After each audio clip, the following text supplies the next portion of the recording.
आहाहाहा! मस्त थंडी सुटली आणि थंडीत असं गरम गरम जेवण एकच नंबर बरं का. कांदा, टोमॅटो आणि बीट टाकून इथं लसूण वगैरे जिरे मोहरीची फोडणी दिली आणि गरम गरम भात आधी शिजवून ठेवला. म्हटलं आज काहीतरी असं चमचमीत हॉटेलसारखं बेत झाला पाहिजे.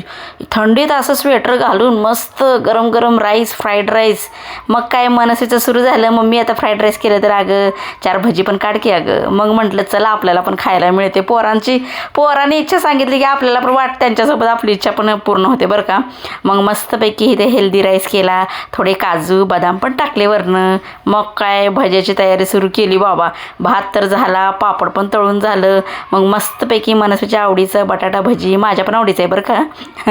मनसेसोबत मला पण खायला भेटते, कारण आपण तर स्वतःहून असं करणार नाही. पोरं हट्ट केली की मग आपण त्यांच्या नादाने आपण पण खातो, आपली पण हौस पूर्ण होते. मग मस्तपैकी ते बेत झाला. मनस्वीचा काय मोह आवरं ना, ती सोडती वय भजी खायचं. म्हटलं थांब की अगं फोटो घेऊ दे, व्हिडिओ घेऊ दे. मग ती म्हटली मम्मी तू घे पण मला आधी भजी खाऊ दे.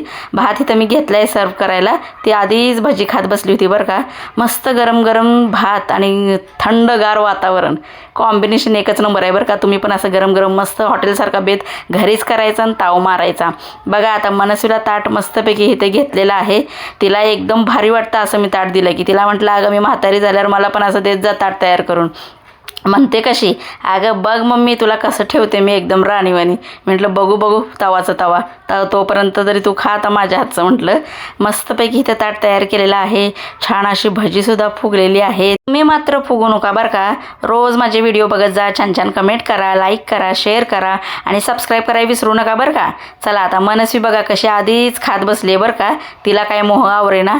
मग म्हणते कशी मम्मी वा एकच नंबर गो मम्मी, मला हॉटेलला सुद्धा जाऊ वाटत नाही, तू एवढं भारी करते जेवण, माझं लय कौतुक करत होती. मी म्हटलं बस बस म्हटलं. आणि तुम्हाला कसा वाटला व्हिडिओ आवडल्यास व्हिडिओला लाईक शेअर सबस्क्राईब नक्की करा बरं का. आणि असं हेल्दी राईस मुलांना तुम्ही करून द्या, कारण नुसतं बीट वगैरे काही खात नाहीत मुलं. मग असं भातात घालून केलं ना आणि त्याला तोंडी लावायला थोडं असं पापडान भजी करायचं, पोरं पटापट खाते ती बरं का. चला आता तुम्ही पटापट सबस्क्राईब करा बघू.